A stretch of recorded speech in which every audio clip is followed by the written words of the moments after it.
Welcome back to Holloway Archives, where the past is never truly dead, just hidden. Each day we unearth the forgotten, the covered up, and the unspeakable truths buried beneath everyday lives. What you're about to hear isn't just a story, it's a warning. This is the macabre history of the Martin family murders and the child survivor who watched everything.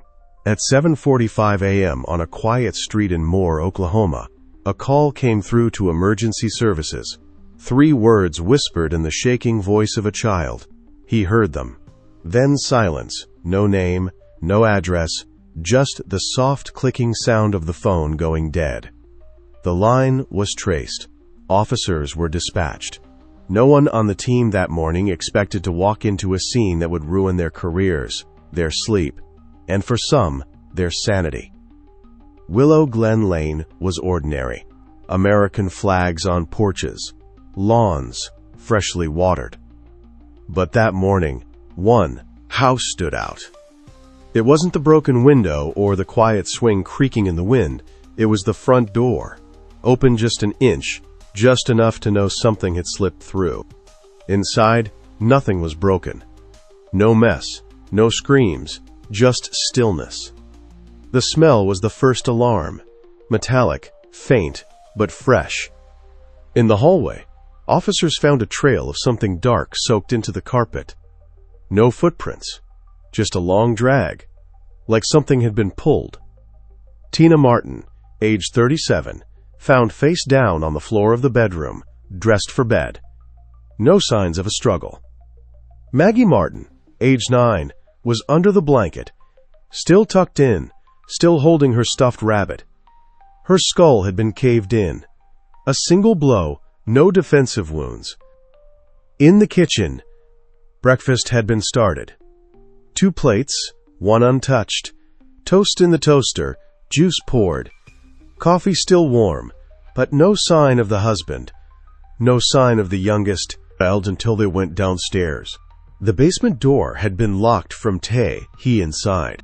What the first responders saw has never been officially released to the press, but according to leaked reports and the officers who later resigned, Jonathan Martin was found sitting cross-legged on the basement floor, soaked in his wife's blood. His 6-year-old son, Ben, sat beside him, crying but physically unharmed. The man was smiling, not with pride, with peace. When officers asked what happened, Jonathan said only this: "They weren't clean. Ben is the only one who was." He then raised his wrists to be cuffed, as if he'd been waiting. Before we continue with the story and unspeakable secrets, I want to ask you something important. This channel is not for everyone. Only the bravest souls who dare to confront the darkest chapters of American history. If you made it this far, you're not like most people. You understand some truths are too horrifying to ignore, no matter how much they disturb us. So hit that subscribe button and join our community of true mystery seekers. And tell me in the comments what state you are listening from. Are you brave enough to hear a story like this from your own backyard? The child wouldn't stop shaking. 6-year-old Ben Martin sat wrapped in a police officer's jacket, his bare feet swinging above the cold linoleum of the station floor. Every time the officer offered him water or asked a question, he turned away. Wouldn't speak, wouldn't blink. The boy had blood on his pajamas, not his own, and not a drop of it on his hands. Back at the house, the scene was being locked down. Forensics began their grim work. The bodies of Tina and Maggie were carefully removed, but the real puzzle, the one that haunted detectives, was the layout of the basement. There were no weapons found, no signs of a fight, just one wooden chair in the center of the floor, and behind it, drawn crudely on the concrete wall in what appeared to be red crayon or blood, was a symbol, a large circle crossed with uneven lines, almost like a child's drawing of the sun. Jonathan Martin had written something beneath it: "Clean hearts will enter. Unclean ones must be taken back." It was signed with a single initial. J. Detective Maria Kellerman had been on the force 19 years. She had handled homicides, domestic violence, cult-related activity, and missing children. But nothing prepared her for the blank, patient expression on Jonathan's face. "Why did you do it?" she asked him softly. He didn't hesitate. "They were being used," he said. "The women touched by something wrong. I tried to purify them. Only Ben was spared." "Because he's your son?" Jonathan looked up, slowly, his eyes dry and unreadable, because he listened. That word stuck with Maria. Listened to what? Back in the evidence room, the text found something unexpected. Dozens of audio tapes labeled by date and kept in a shoebox under Jonathan's bed. Each one was marked with a title: Confession, Maggie Kitchen, Interference, Sleeping Hours. Wife Ben's silence press of most of them were damaged, likely erased, but a few could be salvaged. One tape dated March 18, 1997, began with soft static, then Jonathan's voice. "I hear it again in the walls in her breathing. I think it's using them to find me. I can't let. Did it take Ben?" Detectives assumed he was suffering from paranoid delusions, but when Ben was later asked about the voice, he only said it was in the drain. And this is where the town of Moore, Oklahoma, began to change. Before the murders, no one talked about the Martins. After the murders, no one would even say their name. The neighbors put their houses up for sale. The school painted over the mural in Maggie's class. The bakery Tina used to visit quietly shut down, as if the family had never existed. But one thing did remain: Ben Martin, alive, silent, and carrying the story no one wanted to hear. It took nearly 10 years for Ben Martin to speak about what happened. In 2006, at age 16, Ben was living in a foster home under a different surname. He had been bounced between care placements for most of his life. Described by social workers as withdrawn, compliant, unnaturally quiet. He didn't speak unless prompted. He barely made eye contact. But one night, he drew something on the wall of his room in pencil. The same symbol from the basement, a circle, slashed with radiating lines almost like a primitive sun or eye. When his foster mother asked what it was, Ben just said, "I saw it in the water. That's what my dad was listening to." That's when the case was reflagged. Dr. Helen Strad was a child trauma specialist in Oklahoma City. She'd worked with victims of abuse, war refugees, and survivors of catastrophic loss.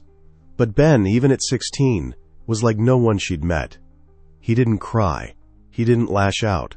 He spoke slowly, mechanically, as if everything was a memory played back through tape. And the first time he described what happened, he said it like this: "We weren't supposed to go downstairs. But I woke up when I heard Mom scream. So I went to the kitchen, but the lights were off and the floor was sticky." "Sticky?" Dr. Strad asked gently. Ben nodded. "Like jam." She didn't correct him. He said his father had been up for days, that he stopped going to work, that he kept reading a Bible that didn't have any words in it. When Ben peeked inside, the pages were all blank, but his father still read aloud. He said something was in the walls, that Mom let it in, that Maggie was marked. Ben told Dr. Strad that his dad had nailed towels over the vents and sealed the bathroom drains with cement. He said it used water to move. "Who did?"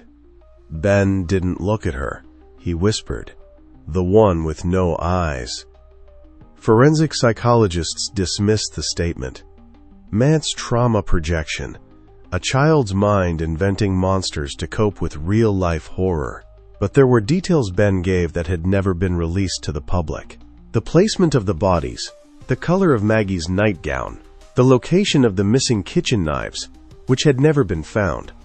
He also mentioned something else. His mother had tried to leave 2 nights before it happened, but Jonathan locked all the doors and told them they were sealed in now. Ben said he remembered her crying in the laundry room, talking on the phone, but the police records showed no phone service in the Martin home for over 3 weeks. The final thing Ben remembered was the sound of the bathtub running. It wasn't normal, he said. It didn't sound like water. It sounded like whispering. Dr. Stroud asked him what it said. Ben didn't answer. He just got up, walked to her office window, and began erasing the condensation with his finger. He drew the symbol again. "That's the door," he said. "It lets it in." And in that moment, Dr. Strad stopped thinking this was just a boy with delusions. Because she'd seen that symbol before.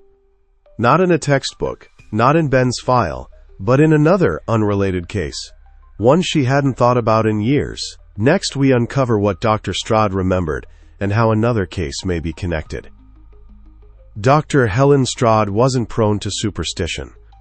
She'd trained at Cambridge, worked in war zones, and studied psychosis under some of the most brilliant minds in Europe. Her job was to make sense of fractured minds, not entertain ghost stories. But when Ben Martin drew that symbol, something shifted. A cold clarity settled in her chest. She'd seen it before, exactly once, and it had haunted her for nearly 20 years. In 1987, she was a junior research intern at a psychiatric institution in rural Texas. It wasn't a place people remembered fondly. The building itself had been converted from an old sanatorium, and most of its patients were long-term residents, men and women who'd been institutionalized before modern reform laws. One of them was a woman named Dorothy Lanes. Dorothy had been committed at the age of 18 after allegedly drowning her infant son in a motel bathtub. But what made her case stand out wasn't just the crime, it was her behavior after.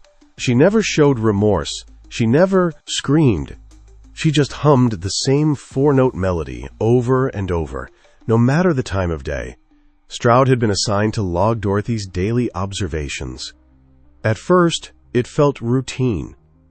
Then, on the fourth day, she noticed something on the wall beside the bed. A symbol scratched into paint, hidden behind a loose tile. The same as the one Ben drew. Stroud had asked the head psychiatrist about it. He told her it was nonsense. Said some patients fixated on meaningless marks. But a week later, Dorothy was found dead in her room. No suicide note, no signs of struggle. She'd drowned in a locked room with no water source. The staff dismissed it as an embolism, but Stroud always wondered, why did her lungs fill with fluid if she hadn't inhaled anything? Now nearly 2 decades later, Ben Martin had drawn the exact same symbol, and when asked where he saw it, he didn't hesitate. Behind the bathtub, it was already there. Ben never knew Dorothy. He wasn't even born when she died. But the connection, the deaths, the water, the humming, all pointed towards something older, something no longer confined to just psychiatric records or whispered suspicions. Stroud retrieved her personal notes from that 1987 case. She still had them in a shoebox, page after page of Dorothy's statements. Most were incoherent, but one line stood out, written over and over. "The door opens where water lingers. It only needs one listener." She circled that phrase. What if Jonathan Martin had become that listener? What if this wasn't just psychosis? What if he didn't imagine something in the drains, but invited it in? Stroud submitted a confidential memorandum to the Oklahoma City Behavioral Unit, linking the 2 cases. It was buried in less than 72 hours. The response came back in official terms. No verifiable overlap. Recommend no further correspondence on this case, but someone must have read it, because that same week her office was broken into. Nothing was taken except her 1987 notes. If Dr. Helen Strad hadn't gone back to the burned Martin home, none of what followed would have surfaced. She wasn't authorized. In fact, she was under direct instruction not to return, especially not alone. The house was condemned, set to be demolished after the arson investigation closed. But something about Ben's drawing, the symbol, wouldn't let her go. She needed to see for herself. It was nearly dusk when she arrived. The 2-story suburban house stood like a hollowed-out shell, blackened and buckling inward. The fire hadn't taken everything. But what remained was worse. Walls half-melted, staircases warped, and inside a lingering smell of burnt plastic and something sweeter. Human. Stroud entered through the rear door. The kitchen was unrecognizable, but the hallway remained intact. She walked past the charred remnants of picture frames and into the bathroom where Ben claimed to have seen the symbol. The tub was gone. The floor collapsed.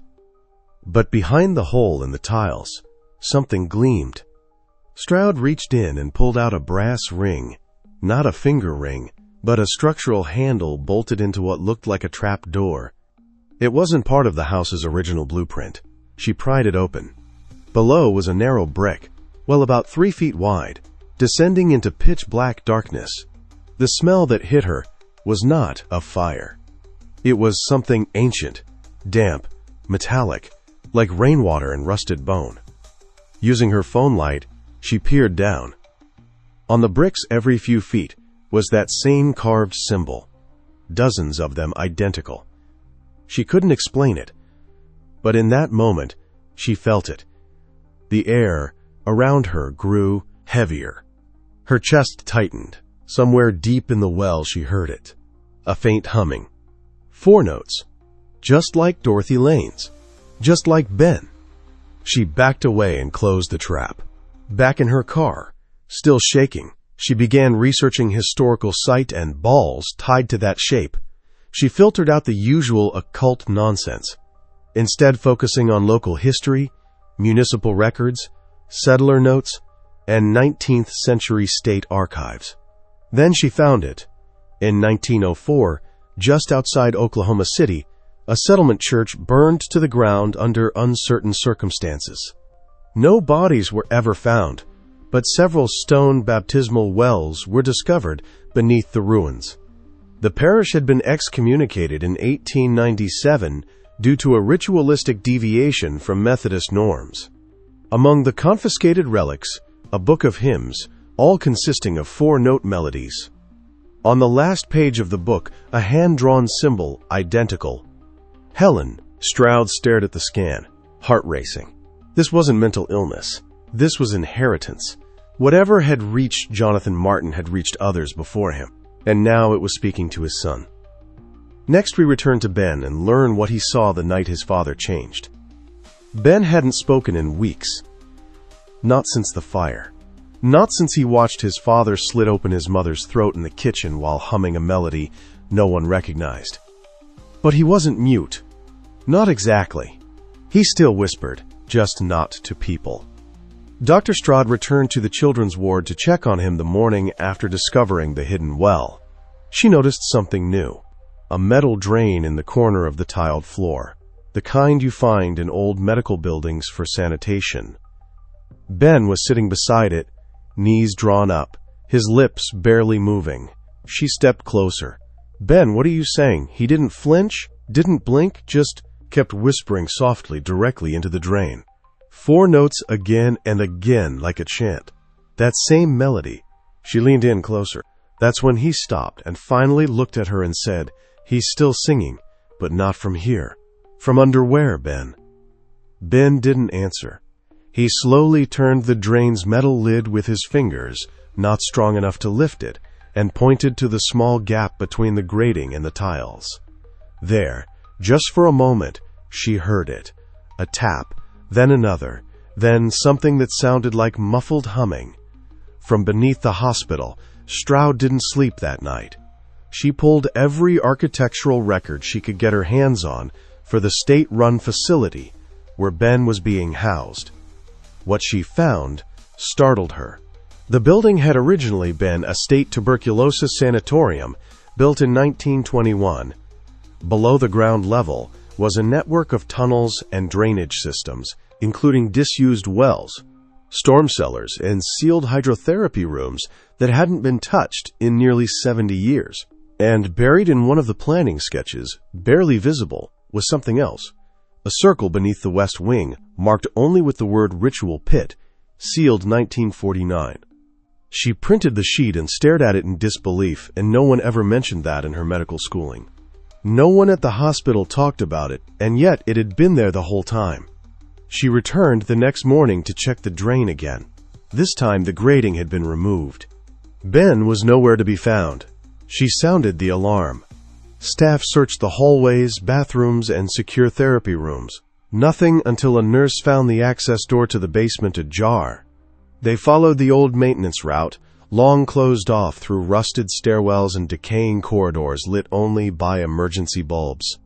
At the end of one tunnel was a metal utility hatch recently opened. Below it, stairs into darkness. Ben was sitting on the bottom step, calm, silent, and barefoot. When they reached him, he looked up and said something that stopped everyone cold. He stopped singing when I got close because he smelled Mom. Ben didn't resist when they lifted him up the stairs, but he wouldn't speak either. He just kept glancing behind them toward the pit at the bottom of the stairwell toward the dark. They took him back to his room and sedated him, but Dr. Stroud stayed behind. She needed to know what was down there. She returned to the stairwell, armed with only a flashlight and a crowbar. The air was colder, damp, smelled like mildew, and something else she couldn't place, like old teeth. The stairwell ended in a concrete chamber. The walls were covered in black mold. The floor was rotted wood, but in the center, a large square panel had been sawed clean out. It looked recent. There were fresh scrape marks, and just beyond that hole was a narrow ring of brick leading straight down. This was it, the ritual pit, and someone had been inside it. She aimed her torch downward. The shaft was about 15 feet deep. At the bottom, water, or at least some dark liquid floating in it. Dozens of papers, photographs, bones, symbols scratched into the walls, visible even through the grime. But it wasn't just objects. There was something else in the water. Something bigger. She squinted.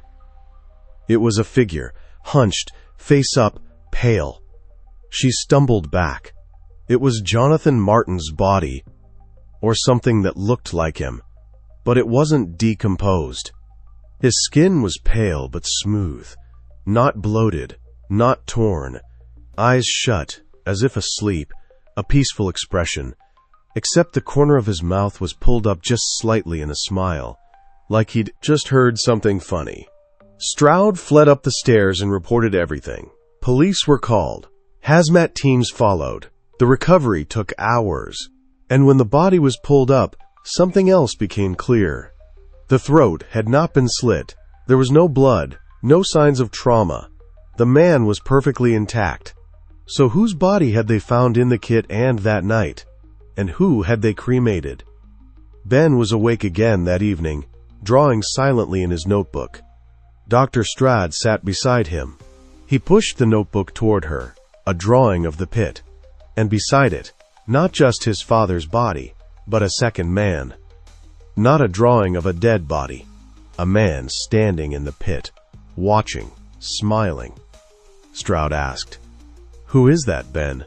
He looked down and whispered. He was always under there. Dad just helped him out for a while. She stared at the picture again. The face of the second man wasn't quite human. Too long, too wide, and where the mouth should have ended, it didn't. Next, we returned to the house where it all began. But nothing is where it should be. The recovery team expected rot, dust, blood spatter, something to make sense of the carnage, but when they re-entered the Martin home to begin a full forensic sweep, they found almost nothing. The living room, where the first victim was killed, had already been cleaned. No stains on the carpet. No drag marks. No signs of a struggle. Just a white armchair positioned too perfectly in the center of the room, facing the fireplace. Even stranger, the walls, not just clean, scrubbed. So much so that layers of paint had been stripped back to the plaster in places. One investigator pressed his finger against a faint line beneath a windowsill and noticed something. The white on the wall wasn't paint. It was lime wash used historically to mask odor and blood. Who had cleaned this? The mother before she died? Or had Jonathan been preparing? In the bathroom, they found a set of surgical tools, old but polished, arranged in a neat row on a white towel. A pair of forceps still had hair stuck to the hinge. None of it matched any of the family. The DNA tests took weeks, but when they came back, they shocked everyone. The hair belonged to a missing girl from 3 years earlier, a child who'd vanished 2 streets over. No one had ever connected her case to the Martins. Until now, the town had long whispered that Jonathan Martin had once studied mortuary science briefly before becoming a baker. Now it seemed he hadn't forgotten a thing. The cellar was worse. Beneath the floorboards, tucked into a hollow between the studs, they found jars sealed tight, each one filled with alcohol. Inside, body parts, small ones preserved too well for how long they must have been there. A toe, a finger, a tongue. In one, a child's eye, still intact, floating like a pearl in a dark jar, labeled, dated. No names, just numbers. Back in his room, Ben was drawing again. Dr. Straude asked him gently, "Do you know who those belong to?" Ben nodded. They were the bad ones. The bad ones? Dad said they were unclean. God said so. He was saving the good ones. What do you mean, saving them? Ben looked up, his voice flat. He said they'd be needed when the house wakes up again. Straude froze. Wakes up. Ben pointed to the floor. The walls go to sleep sometimes, but they'll open again soon. That night, one of the forensic techs, a woman named Carly, locked herself in the bathroom. She was found hours later rocking and whispering, having scratched a single sentence into her arms using a shard of broken mirror. He's not gone. He just got in. Deputy Harlan Rhodes had served in war zones, but nothing unnerved him like the smell under the Martin house. It wasn't rot, at least not fresh rot. It was older, more sour than putrid, a smell he couldn't quite place, like wet pennies and spoiled milk, metallic and sweet. He followed it into the cellar, past the broken freezer, past the loose floorboard where the jars had been hidden. Then he saw it, a trap door set beneath an old rug, almost too perfect, almost staged. He hesitated. Behind him, the forensic team began muttering, "You all smell that. Christ, it's in my clothes now." When they pried open the trap door, it revealed a set of crumbling wooden steps. Roots had pushed through the ceiling, curling like veins. The air got colder, wet. They descended in silence, each footfall echoing with a dull, soft thud. Below them, a single corridor carved into Oklahoma clay. No electricity, no ventilation, just dirt, walls, hand-dug, lined with support beams and carvings. All along the walls, dozens, maybe hundreds of names scratched in with something sharp, fingernails maybe, or old bones.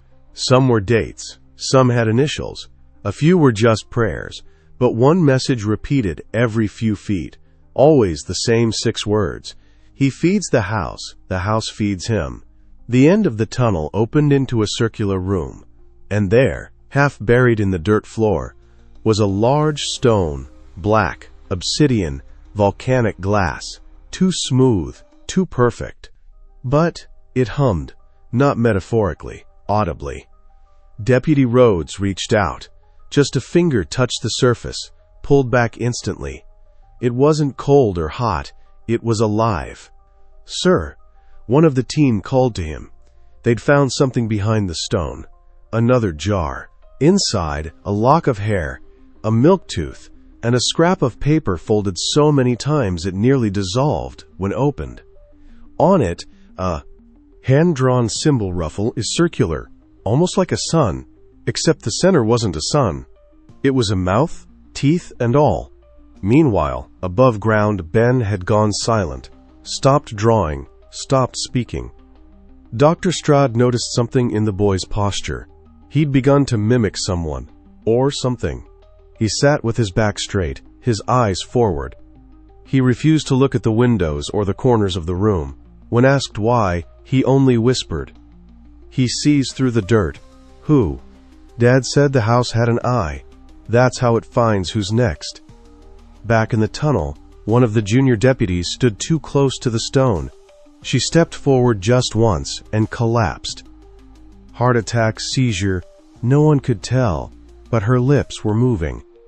And when they listened closely, she was speaking Latin. The town of Talon Ridge had long forgotten its origins. Most believed it was founded in the late 1800s by cattlemen and churchgoers seeking quiet and faith. But Deputy Rhodes knew better now. The stone wasn't just some occult fetish or child's ghost story. It was part of something older and darker. When the black slab was unearthed beneath the Martin house, Rhodes ordered the local archives opened. Files untouched for decades, locked drawers with crumbling ledgers, newspaper clippings printed in faded ink on brittle paper, and beneath it all, a church register from 1894. The first few pages were standard births, deaths, weddings. But then, something strange. Every so often, the word baptism was crossed out, replaced with the word offering. There were names beside it. Children, ages 6 to 12, all marked with the same phrase, given to the foundation, witnessed by 5. The ink was smeared. Some pages were torn, but the name of the officiant remained clear. Reverend Silas Martin, Jonathan Martin's great-grandfather. The Martin family had been part of the town's bloodline from the beginning, but no one ever talked about them. They owned land, donated to the local church, even helped build the orphanage, always quietly, always just enough to earn trust. But this wasn't religion, this was ritual, and it went far beyond the Martins. In a dusty old tin, Rhodes found a black and white photo dated 1902, a church congregation outside a long collapsed building. All dressed in black despite the summer date, no smiles. Every child with their hands bound in front of them.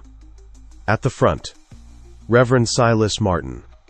One hand on a Bible, the other resting on what looked like a stone altar. The same stone now, beneath the modern Martin home. The same black surface, the same impossible texture. It hadn't been moved, the house had been built around it. Back at the hospital, Ben was beginning to speak again, but his drawings had changed. Gone with the stick figures.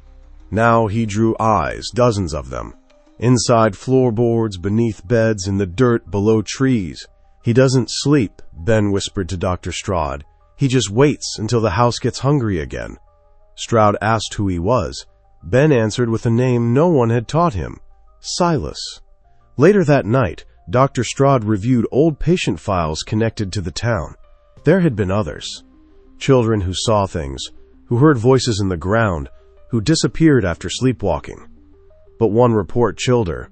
A boy in 1974 had spoken a nearly identical phrase. He watches through the dirt, and he too had drawn the same symbol. A circle with a mouthful of teeth, just like Ben. Rhodes sat alone in the archive room that evening, watching the black and white church photo again. He noticed something he hadn't before. In the far corner, the shadow of a fifth man, not named, not facing the camera, but where his feet stood, the grass was dead. The discovery came not from an investigator, but from the house itself. One of the demolition crew, a young man named Dylan, had returned alone to the Martin property just after dawn. His partner was late, and the morning was quiet. Too quiet. Inside the gutted remains of the kitchen wall, Dylan spotted something odd. A portion of drywall that felt wrong. Not newer, but older, hollow. He pried it open and found a box wrapped in thick, rotting fabric. Inside, a journal, bound not in leather but what looked eerily like tanned animal skin. The pages were discolored, cracked at the corners, and the handwriting meticulous, steady, clinical. He turned to the first page.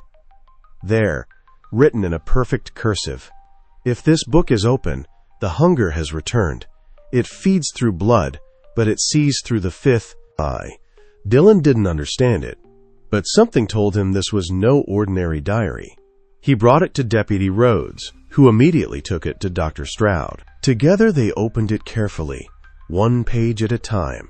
It was written by Reverend Silas Martin, and it chronicled over 4 decades of offerings. The language was coded, not overt, but spiritual. He spoke of the circle beneath the stone, the voice in the floorboards, and the importance of innocence and silence.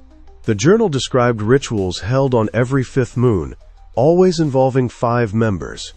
The others were unnamed, only listed as Brother A through Brother D, but the 5th, always called the Eye.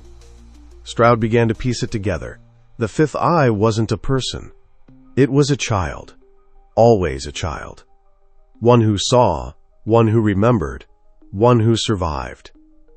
And for every set of offerings, one child was spared, not out of mercy, but as witness, as vessel. Ben wasn't the first. He was the latest. Silas had designed a ritual to continue even after death, something that could pass through bloodlines, through silence, through trauma. And worst of all, the ritual demanded that the 5th eye return to the house to complete the circle. Stroud looked again at Ben's newest drawing. This one was different. It was a map, not of the house, but beneath it, crawl spaces, secret rooms, trap doors, and at the center, a black shape circled in red. Next to it, the words, "It's not sleeping." She asked Ben, who told him about the map. He didn't speak. He only looked toward the wall and smiled. Next, we uncover what lies beneath the foundation and why the Martins were never allowed to move away. The floor of the Martin home had always creaked in strange places, even when it was newly built. Locals once blamed it on bad construction or Oklahoma's shifting ground. But after the journal was discovered, the attention turned downward. Ben's map showed something the blueprints never had: a trap door under the hallway rug. Deputy Rhodes and Dr. Stroud, along with 2 state officials, returned to the home. The rug was long gone, but the wooden panel beneath it was unmistakable. Unlike the rest of the floor, this panel had nails that had been burned black. When pried open, they released a smell like wet coins in dead air. They descended with gloves, flashlights, and a GoPro. The crawl space was dry, silent, untouched by time. But 10 feet in, the floor gave way to something deeper. A hollowed-out pit, man-made. There were markings on the walls, symbols carved into stone similar to those in Ben's drawings, and at the center, laid in a circle of dried blood and ash, 4 decayed bodies. They weren't recent. Stroud guessed they'd been buried at least 30-40 years ago, far earlier than the recent murders, and they had all been positioned the same way. Arms crossed, eyes gouged, mouths stitched shut. Near them, scraps of old cloth, remnants of robes or ceremonial garments, had been preserved in the still, dry earth. Alongside them, a wooden bowl cracked in half, with what looked like teeth embedded in its rim. One more thing. There were spaces for 5. 1 body was missing. The implications were horrifying. The Martins didn't start the ritual. They inherited it, each generation passing it forward, cleansing, sacrificing, hiding. Silas had simply refined it, making it cleaner, more spiritual, easier to conceal. He didn't invent the evil. He was raised by it. Then came the deeper question. Who was the missing body who had been part of the Orinal Circle and escaped burial? Was it Silas or worse? Someone still alive. Someone who made sure the 5th body remained available for the next cycle. As they emerged from the pit, Rhodes spotted something else, wedged into the dirt near the 5th grave. A child's shoe, clean, preserved, as if it had never decayed. Inside it, folded neatly, was a slip of paper. It read, "He watches through their eyes. He waits until they forget." Ben had drawn that symbol too, only he didn't call it a symbol. He called it the mouth in the ground. The question haunted every investigator, every forensic tech, and every reader of Ben's journal. Who was the missing 5th body? To find out, Deputy Rhodes turned to the oldest surviving records of the land itself. Before the house was built in 1962 by Paul and Ruth Martin before the farmhouse, before the clearing, the land had belonged to an unincorporated religious commune, active from 1948 to 1955. There were no tax filings, no death certificates, and no clear leadership. They were known by locals only as the Circle of Providence. Most people assumed they were missionaries or a prayer group, but a surviving land deed named 5 trustees, all male, all unrelated by blood, but all with Scots-Irish Appalachian surnames. One of them, Gideon Martin, Silas's grandfather. An archived fire report from 1955 revealed that their original chapel, a crude wooden structure near the creek, burned to the ground in late summer. The cause unclear, but the report notes a chilling line scrolled in chalk across the ruined threshold. One broke the seal, the rest must feed. Soon after the fire, 4 of the 5 men disappeared. No records, no burials. Only Gideon remained. And 2 months later he bought the land again in his own name this time, and began construction on what would become the Martin home. The exact center of the home sat at top, the burned chapel site. Ben's journal contained pages that looked out of place, written in a much older hand. They were brittle, inked in faded brown with phrases like, "The mouth below is never sated, only the 5th shall walk above. He watches through their eyes, waits until the vessel is ready." The writing matched samples of Gideon's from state records. He had kept the pages, probably passed down after the fire, and Silas had given them to Ben without explanation. What this meant was undeniable. The Martin murders were not a sudden tragedy.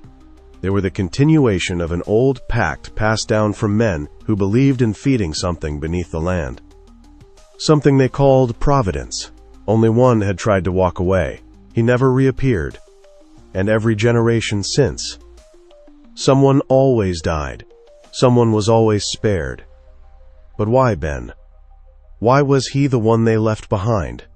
Back in the basement, Rhodes laid out the evidence. 4 bodies in the pit, a 5th space left open, a child's shoe preserved, and the land's history pointing toward a ritualistic cycle. Ben's survival wasn't an accident. It was a choice. Someone had chosen him, just like someone had chosen Silas once years ago. The horror wasn't just in what they did. It was in how long they'd been doing it. It was summer 1979. Silas Martin had just turned 19. By then, he was already a hardened young man, sharp-eyed, strong-willed, and cold in a way no child should have been. But he was also curious. And that curiosity, Ruth used to say, would be the ruin of him. He began to dig, not because he suspected anything, but because the basement had begun to smell. Not like mold, something sharper, metallic, like old coins and rot. It started after a thunderstorm. Silas had been in the root cellar taking inventory for his father when he heard something behind the wall. A scraping, then a knock, then silence.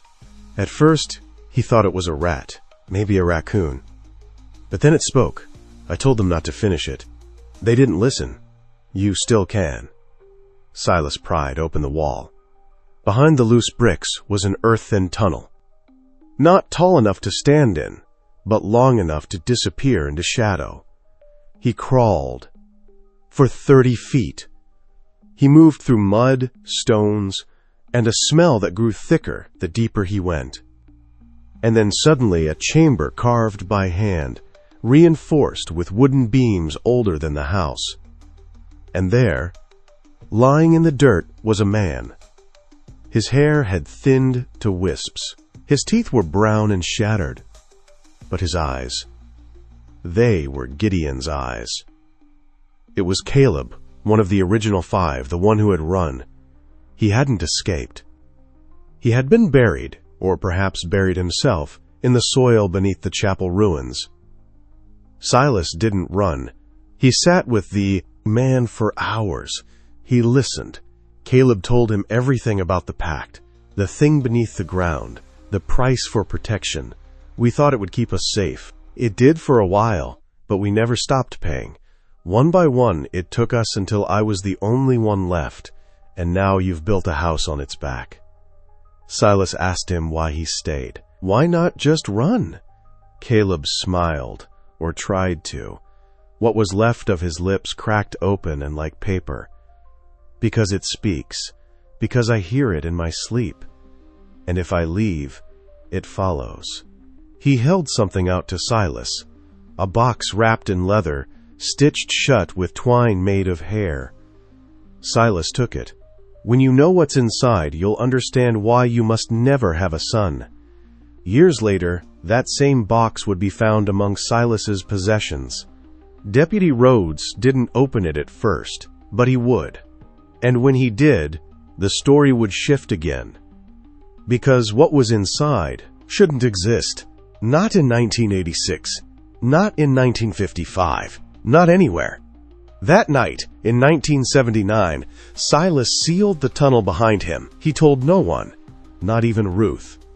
But he began preparing. He knew now what the house had been built on. He knew why his family kept surviving, while others vanished. And he knew that one day he'd have to offer something back. Silas didn't open the box for 5 years. He kept it buried beneath the floorboards of his room, hidden in a shoebox beneath folded towels, and a Gideon family Bible that hadn't been touched since the late 60s. Ruth once asked him what he was hiding. He said, "A part of someone?" She never asked again. But in 1984, 2 years before the police ever came near the Martin house, something changed. A child from the next county, 7-year-old Jacob Dietz, disappeared on his way to school. The 4th child in 2 years. No bodies, no suspects, no ransom notes, just a trail of old stories. Whispers from folks on the edge of town who spoke of a shadow with hands, children led by music, and a name that had begun to circulate again. Martin Hollow. Silas had grown into a man by then, still living on the farm, still quiet, still watching. But now he opened the box. Inside were strands of hair, human, brittle, and each bound with parchment tags, aged and yellow. Each tag bore a name, a date, and what looked like a small carved symbol, not English, not anything readable. There were 14 bundles. Silas read the names. He knew 7 of them. They weren't from Martin Hollow. They were from Wilkes County, Greene, Ashe, the same counties where those missing children were being reported. Now, he took the box to the Wilkes County Records office, didn't speak, just placed it on the desk of the receptionist, and left. That same week, Deputy Sheriff Sarah Manning, then new to the Blitz force, was handed the file.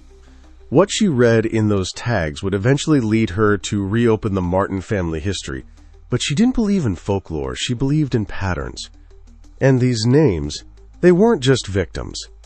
They were all tied to families who had once lived in or near the original Gideon tract, land that was supposed to have been sold off after the church burned in 1921.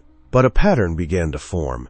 Every 11 years, a cluster of disappearances, always children, always near the soil where the original 5 made their pact.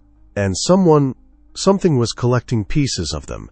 Hair, teeth, nails, all buried in these boxes. 4 of them were later recovered. 1 from a well, 1 from the back of an abandoned church, 1 nailed inside a schoolhouse wall. But Silas's was the first, and it contained something else. No other box had. A map. Drawn in what appeared to be ash. It traced the subterranean pathways under the Martin house, stretching to forgotten Gideon burial grounds. That was when Sarah realized this wasn't just a crime, it was a system. Old, maintained, fed. She wrote in her notes, "This isn't a cult, it's a ritual inheritance. These people didn't believe in demons, they believed in feeding the land. And now the land once more." Silas never spoke again after that day. But a year later, in 1985, he left something behind. A journal filled with drawings of the tunnels of the man beneath the soil, and of what was coming next. Next, we uncover the journal, and inside are pages that describe the red sound, a sound only the children could hear before they vanished. Deputy Sarah Manning read the journal alone in her patrol car. It was the kind of reading that stains you, not because it was violent, though it was, but because it was written like prayer. Silas Martin's handwriting was calm, steady, like someone trying to bottle a storm by pretending it didn't exist. Page after page, drawings of tunnels beneath the farmhouse, maps of doors that no longer stood, crude illustrations of stick-figure children with hollow faces, walking hand in hand toward something buried. But what chilled her the most wasn't what he drew, it was what he described in just 3 words: the red sound. Silas first heard it at age 6. He said it came from beneath the roots of the cornfield just after the first frost. It was always low, like a vibration you couldn't locate but felt in your teeth. Not music, not a voice, something in between. A summoning, he wrote. Only children can hear it at first. It's how it chooses. Those who follow never come back the same. The red sound is not from the earth. It's from what sleeps beneath it. Silas claimed his older brother Elijah heard it first in 1969. 2 weeks later, he disappeared. The family claimed he ran away. But Silas said he saw it. Elijah walking barefoot through the night, mouth moving like he was whispering to someone inside the wind. 3 days later, their father came home with blood on his overalls and told everyone Elijah had gone north for the Lord. No questions were asked. No one ever saw Elijah again, but in Silas's journal he drew what he saw in the barn that night. A boy kneeling in dirt, head tilted and shadows around him, too many legs, none of them human. Sarah Manning knew it was madness on the surface, but paired with the box of hair, the missing children, the forgotten church records, something fit too closely to ignore. Silas ended one entry, Wabu, with a single sentence. If you're reading this, they know you're close. Sarah put down the journal and checked her rearview mirror. A white truck had been following her since she left the evidence station. No headlights, no plates, just waiting. She made a decision that night. She wouldn't submit the journal into evidence. Not yet. She needed someone else to see it first. A woman who had once tried to shut down the Martin case in 1978. A retired social worker named Hattie D.S., the same woman who left the state after a baby's blood was found, smeared across her office door in 1980. Sarah was about to find out why retired social worker Hattie D.S. hadn't given a formal statement since 1980. After 3 of her foster cases vanished without a trace, all connected to one place, Martin Hollow. She packed her bags, quit her position, and moved 600 meters away. But what no one knew was that she'd left something behind. A locked filing cabinet, and inside it, sealed notes, illegally copied records, and a baby's photograph scorched at the edges. Sarah Manning tracked her down through an old caseworker registry. When she arrived at Hattie's trailer, the woman looked like she'd been waiting for this moment for decades. "I told them," she whispered, "but they buried the babies and the truth with them." Hattie handed Sarah a folder marked "Children Grown." Inside were images never filed into any public case. A baby boy with pupils like pinpricks found alone in the woods near the Martin property. An anonymous note: "He is clean. Do not return." A medical report describing strange marks under the child's tongue. 3 puncture-like impressions in a triangle. But the most disturbing file was handwritten. Hattie had gone undercover in 1977, posing as a foster applicant at the county office. One of the Martin girls, just 13, had shown up pregnant, barefoot, and unable to speak. She'd drawn symbols on Hattie's notepad, circles inside circles, and the same 3 punctures appeared on her wrists. Hattie described the compound with chilling detail. They don't use names after age 10, just roles, reapers, watchers, mothers. Each child is assigned a burial song to hum. The crops weren't just corn. They hid something beneath them, something that feeds. She tried to file for protective custody 3 times. Each time the case was dropped. No explanation, no appeal. One judge simply told her, "These people don't break the law. They wrote the one they follow." Sarah scanned every page. She couldn't believe how long this had been going on, and how many had looked away. The photo of the burned baby still sat on the table, and behind it, tucked inside a medical envelope, was a single piece of hair, white blonde, like bleached corn silk. The label specimen 3A, Martin Hollow, infant, unaged. Sarah's hands shook. This wasn't just murder. This was breeding, harvesting, and hiding. She looked at Hattie. "Why are you helping now?" The woman didn't blink. "Because I still hear it sometimes, that red sound. And last week, it came from my basement." Dr. William C.R. had been the county's chief coroner for over 30 years. He'd seen overdose cases, drownings, even the aftermath of ritual killings during the late 60s. But nothing, absolutely nothing, had prepared him for the Martin autopsies. He wasn't the first to examine the bodies. But he was the first to say no to the forced sign-off, no to the cause of death being listed as exposure, no to the hush money. And that's when he knew he wouldn't be around much longer. One of the Martin children, girl roughly age 9, had been found curled beneath a collapsed section of barn. No blood, no visible trauma. But when Krantz opened her chest cavity, what he found wasn't a child's heart. Instead, a pulsing fibrous mass, gray-white and veined, smooth with no chambers, no valves, covered in something like corn husk threads, and it gave off a faint vibration even after refrigeration. He immediately contacted State Forensic Labs. They told him to dispose of it. Instead, he froze it and locked it in a lead-lined sample safe in his home lab. 2 days later, someone broke into his office. Not the safe, not the cabinets, just the files. Specifically, every autopsy connected to the Martins, but they missed something. Inside an old dentistry case file, Krantz had hidden 35mm film negatives, photos of the mass, and one X-ray. What the X-ray showed still haunts Sarah Manning to this day. The girl's skeletal structure was subtly shifted, as if she'd grown up too fast. Her spine had an extra vertebrae. Her ribs weren't symmetrical. And her teeth, they looked like they'd never fallen out, like infant teeth hardened into permanence. Sarah asked Dr. C.R. if any of this could be explained medically. He shook his head slowly. No disease explains this, and no child survives that long with whatever that was keeping them alive. He poured the both a glass of bourbon and added quietly, "I called a friend at the university, sent him a tissue sample. A week later, he mailed it back.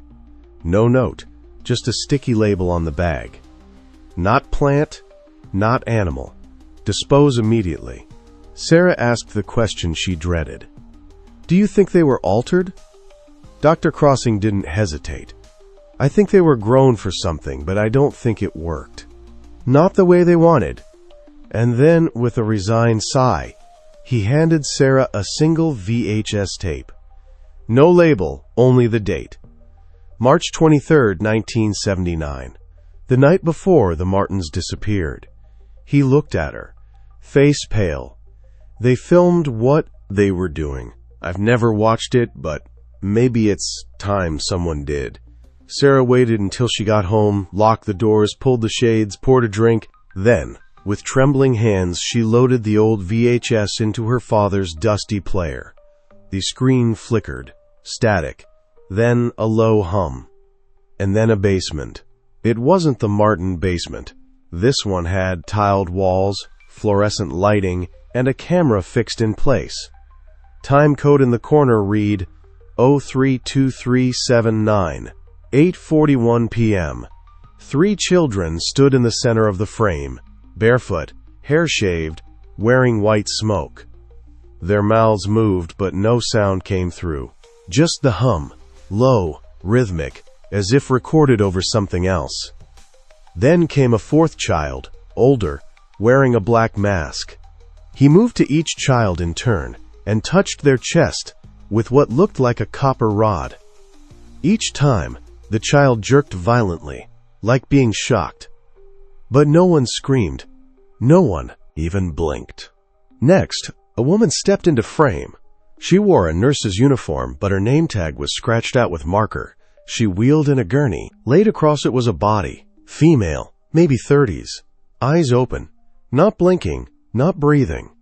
The masked child leaned down and whispered something in the body's ear. Then the woman on the table opened her mouth and began to hum, the same tone as the static. Sarah paused the tape. She wanted to stop, but she couldn't.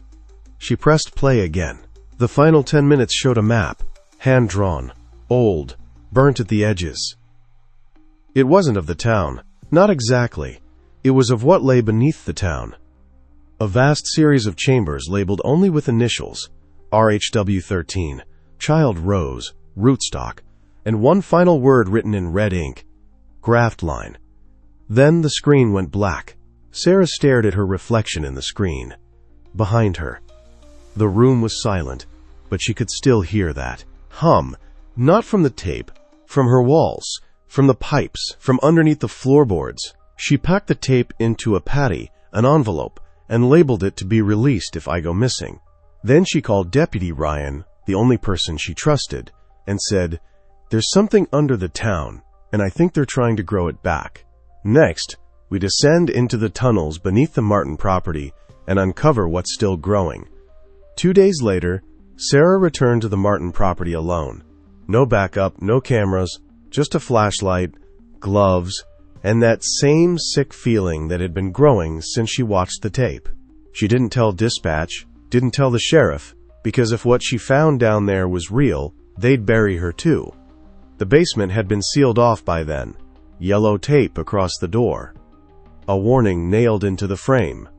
"Do not enter. Biohazard." But Sarah pried it open anyway. The wooden stairs moaned under her weight as she stepped down. The air was different now. Not just damp, it was warm, breathing. At the far wall behind an old freezer was a hatch, just like the map. Heavy iron-rimmed, welded shut long ago, but rust had weakened it. Sarah wedged her crowbar into the seam and heaved. With a screech like an animal in pain, the hatch popped open, and what she saw beneath a shaft, narrow, old, stone-lined with rebar handholds leading into the dark. She climbed 10 feet, then 20. The air grew hotter, thicker. At the bottom, a dirt tunnel stretched out in both directions, supported by timber beams, slick with condensation. She pulled out her phone, used the flashlight. There were symbols etched into the beams, runes, numbers, words in Latin, and one repeated word, graft line. Further down the passage, the walls changed from stone to organic. Roots had overtaken everything. Thick vein-like strands pulsing slightly as if alive. And in the center of the chamber, a mound covered in cloth, child-sized. She approached slowly, her breath caught. The cloth was old, hand-stitched, a name embroidered in red thread, Abigail Martin. But Abigail was buried in the town cemetery. Or was she? Sarah pulled the cloth back. The body beneath was small, preserved but not like a normal corpse. Its skin was gray, waxy, and too perfect. The eyes wet a bit open, glassy, but not dead. And from the back of the skull, roots had grown out, burrowing into the ground like a tree. The girl wasn't decomposing, she was growing. Sarah stumbled back, horrified. But before she could run, she heard it. That same hum from the tape. Not a sound, more like a frequency vibrating in her teeth. She turned.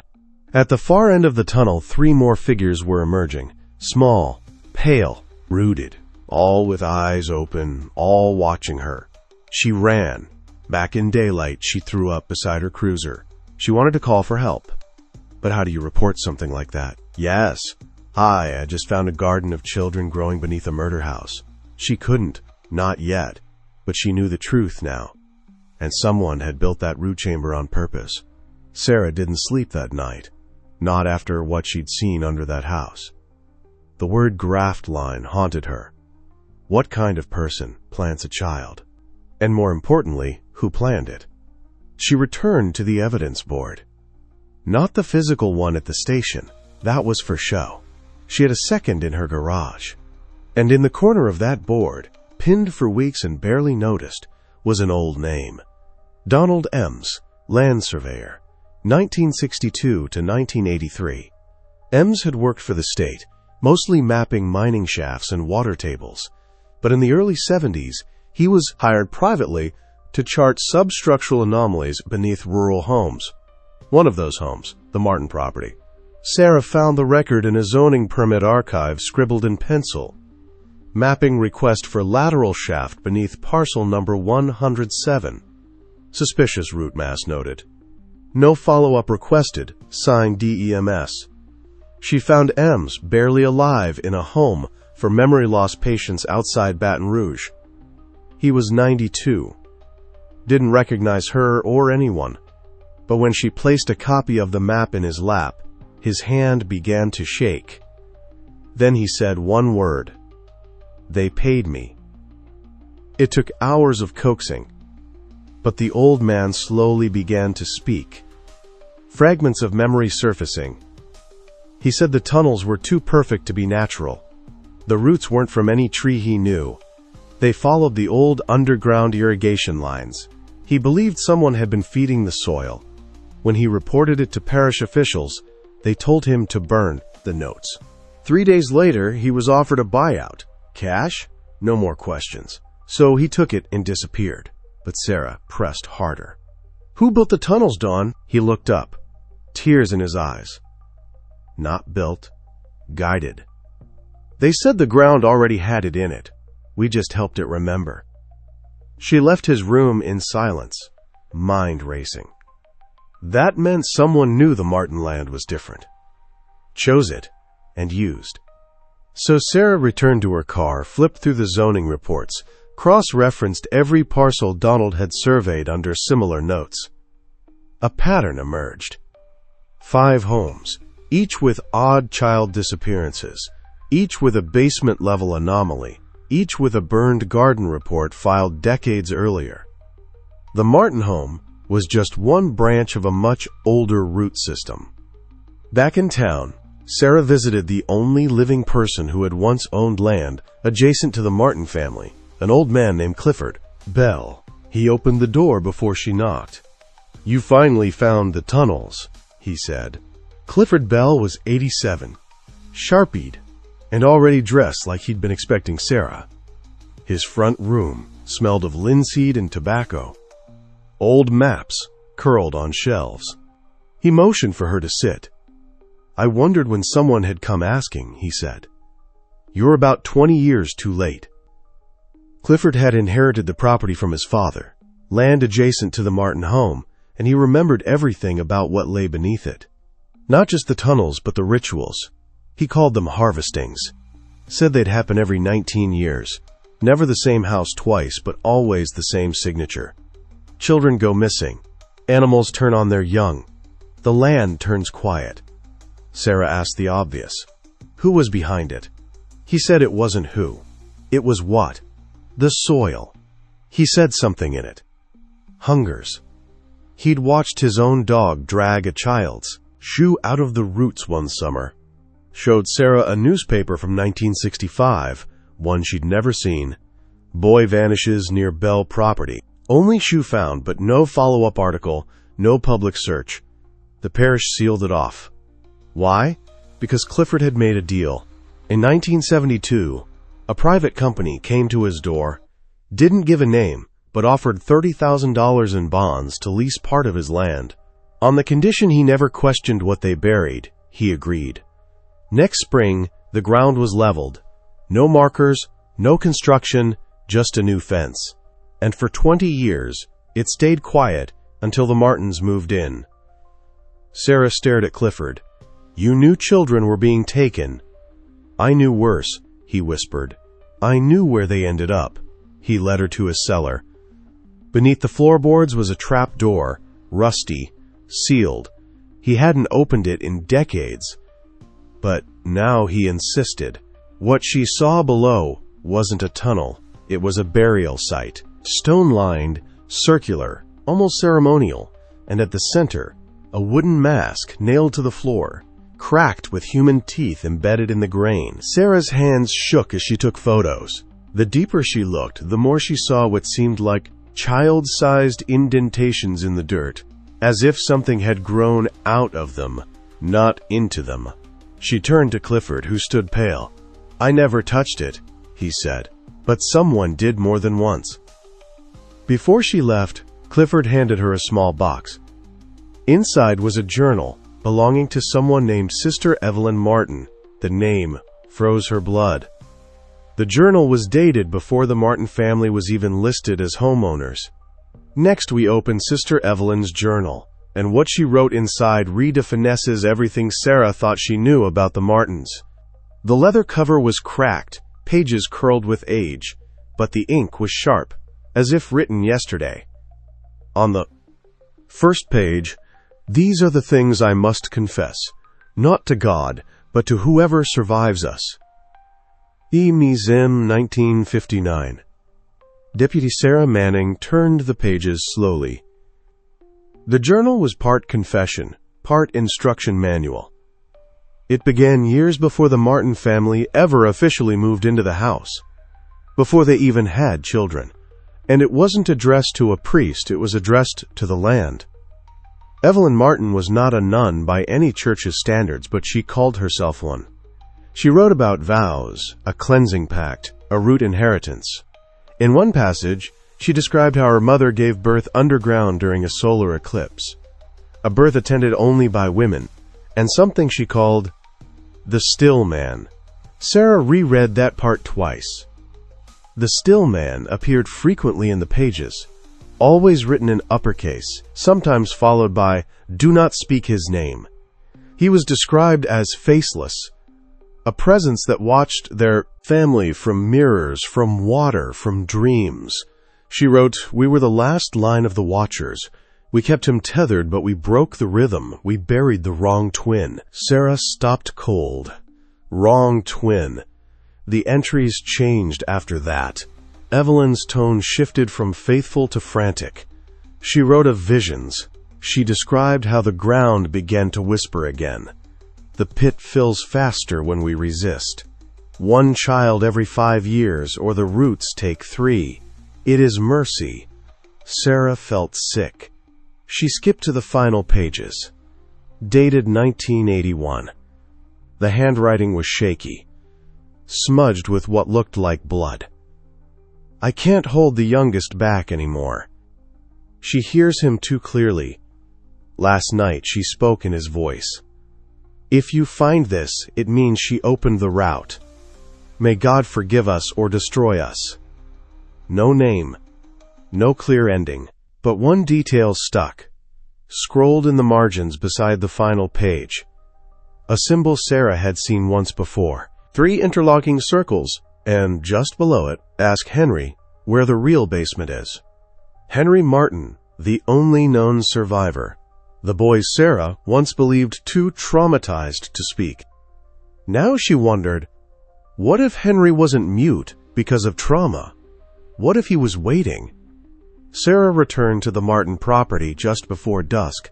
She didn't call for backup. Didn't sign out a radio. She didn't want interference. Not this time. The sun sank behind the trees, bleeding red across the horizon. She stood at the threshold of the old house, heart pounding, Evelyn's journal in her coat pocket. There was no basement on file, according to county records. No blueprint, no mention. But Evelyn's last note was clear. Ask Henry where the real basement is. Henry Martin had been 6 when the murders happened. Found curled in the crawl space, silent, covered in blood that wasn't his. He hadn't spoken a full sentence in 42 years. Not to therapists, not to police, but Sarah remembered something. When she first met him, he kept drawing circles, 3 of them interlocked. She found his old sketch in her case file last week, the same symbol Evelyn had drawn. Inside the Martin house, rot had deepened, painted in sheets. The air was damp with mold and memory. She found the cellar hatch where she'd seen Henry once crawled toward, but this time she looked closer. Behind a row of loose shelves, hidden by drywall once patched with care, she found it. A seam in the wood, no doorknob, Only a carved circle. The symbol again. She pressed her palm against it. Click. The door opened without a sound. Steps descended into complete blackness. Not a basement. A chamber cooler than the rest of the house. Stone walls slick with moisture, and etched into them dozens of names. Not just Martin's, dozens of family names, generations, but some had been scratched out violently. Others were freshly carved. She found hers. Manning, her breath caught in her throat. She backed away, but something creaked behind her. A second door, ajar. Beyond it, a small room. No furniture, just straw on the floor and a child's toy horse resting in the center. She crouched on the wall above the straw, written in red. He's awake again. Suddenly, a voice behind her. Hi, fragile male. You shouldn't be down here. She turned. Henry Martin, older now, grayer, gaunt. But his eyes, they were not the eyes of a broken man. They were aware, and worse, waiting. He didn't look at her, just past her toward the wall. Did she write about me? He asked. Sarah nodded. Henry exhaled. I was the one they weren't supposed to keep. She stepped toward him. What's down here, Henry? He smiled almost kindly. Not what. Who? And then he raised his hand and pointed to the wall again. There, just beside the words, "He's awake again," was something newly scratched in. Welcome back, Sarah. Henry didn't move. Neither did Sarah. The silence between them was suffocating, but not empty. It was watching them. Sarah's flashlight flickered. She tapped it. Still dim. She took a step backward toward the chamber door, but Henry spoke again. You ever wonder why Evelyn left you the journal? Sarah stopped. You thought it was random, he continued. You thought she picked you because you were good, honest, different from the others. His head tilted. She picked you because you're from here. Sarah felt a cold crawl up her spine. She was born in Missouri, but adopted. She'd never known who her biological family was. You're a Martin, Henry said quietly. No, Sarah whispered. You were part of the experiment, but your mother ran before they could finish. Evelyn found you after. She raised you without telling anyone where you came from. She tried to break the cycle. Henry pointed again to the wall. Your name carved there wasn't a message. It was a warning. In the far corner of the chamber, the wall began to pulse almost like it was breathing. Sarah turned slowly, flashlight trembling in her grip. The surface shifted, revealing not stone, but something organic beneath. Veins, faint movement. Something was inside the wall. Ezekiel wasn't a man, Henry murmured. He was a seed, a prototype. That thing behind the wall, that's the rootstock, the first. Sarah stared. You've seen it, she realized. You remember it? Henry nodded, eyes glinting in the darkness. I was 5 when they put me in front of it. It showed me things. It showed all of us things. He took a slow breath. And now it wants you. The wall cracked. A black, oily substance began seeping from between the stones. The chamber trembled. Far off, a deep groan echoed like something ancient shifting underground. Sarah raised her gun. Henry didn't flinch. You can't kill it, he said, but you can bury it again. You just need a sacrifice. His eyes met hers. That's why Evelyn brought you back. That's why you were always meant to return. Sarah's radio, long dead, suddenly hissed. Through the static, a whisper. Do not let it out. It was Evelyn's voice. Sarah turned. The flashlight burned out completely. She had one option. She lunged for Henry, slamming him against the wall. He didn't fight. It's okay, he whispered. I'm ready. Behind them, the chamber lit up with a dull red glow like fire inside flesh. She pulled the trigger. Henry collapsed. The wall behind him screamed, then silence. Outside, the earth rumbled. The Martin house collapsed inward as if swallowed. Sarah crawled out just in time, bruised and shaking. From the tree she looked back once, where the house once stood, now only dirt. But in the air, faint and drifting like smoke, a lullaby, the one Evelyn had sung, the one Sarah remembered from her dreams as a child. That night, she didn't file a report. She didn't call it in. She drove straight to her mother's grave. There, she placed the journal on the soil and said only one word, thanks. She never spoke of what happened again. But if you go to the Martin property now, you'll see nothing. Just a clearing, no foundation, no remains. But sometimes if you stand in the right place, you'll feel warmth beneath your feet, like something is breathing under the